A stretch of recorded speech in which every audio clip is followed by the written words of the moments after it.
আসসালামু আলাইকুম। আশা করি সবাই ভালো আছেন। আজকে আপনাদেরকে আমি তেল ছাড়া হাঁসের মাংস রান্না করে দেখাবো। বলতে পারেন যে তেল ছাড়া আবার কিভাবে রান্না হয়। তো এই ভিডিওটা পুরোটা দেখুন তাহলেই বুঝতে পারবেন। তো এখানে আমি বেসিক মশলাগুলো দিয়ে নিলাম। আদা, রসুন, হলুদ, মরিচ, ধনিয়ার গুঁড়া, জিরার গুঁড়া, গরম মশলা, পেঁয়াজ সব মশলাই দিলাম, শুধু তেলটা দিলাম না। তো ভালো করে এখন একটু মিশিয়ে নিচ্ছি। রান্নাটা পুরোটাই দেখতে হবে, তাহলে বুঝবেন আমি কিসের জন্য এটা বললাম যে তেল ছাড়া রান্না করছি।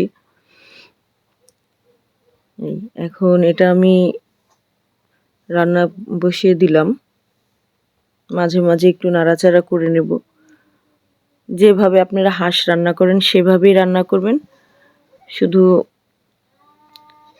ওই যে কষিয়ে রানলে যে মজা হয় তা না, মাখিয়ে রানলেও আমি গরুর মাংস এভাবে রান্না করি। গরুর মাংসতে আমি তেল দেই না, যদি গরুর মাংসে তেল চর্বি থাকে তাহলে আমি তেল ইউজ করি না। দেখেন আপনারা যে কিসের জন্য বললাম যে তেল ছাড়া হাঁসের মাংস।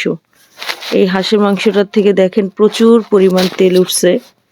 তো আমি যদি তেলটা দিতাম তাহলে এটা আমি বলবো আগেকার মা খালারা বা নানিরা বলতো কি যে বেশি তেল খেলে কি রাজাবাদশাহ হওয়া যায় নাকি। তো তেল ছাড়াও যে হাঁসের মাংস রান্না করা যায়। তো আজকে যেটা আমি রান্না করে দেখালাম, হাঁসের থেকেই দেখেন কি পরিমাণ তেল উঠছে। আর আমি যদি তেল দিতাম তাহলে ওটা সম্পূর্ণই বাড়তি হতো, আর ওই তেলের জন্য এক্সট্রা কোনো টেস্ট আসতো না। এই তেল ছাড়া এই যে দেখেন এখন আমি এই হাঁস থেকে উল্টো আরও তেলগুলো নামিয়ে নিলাম।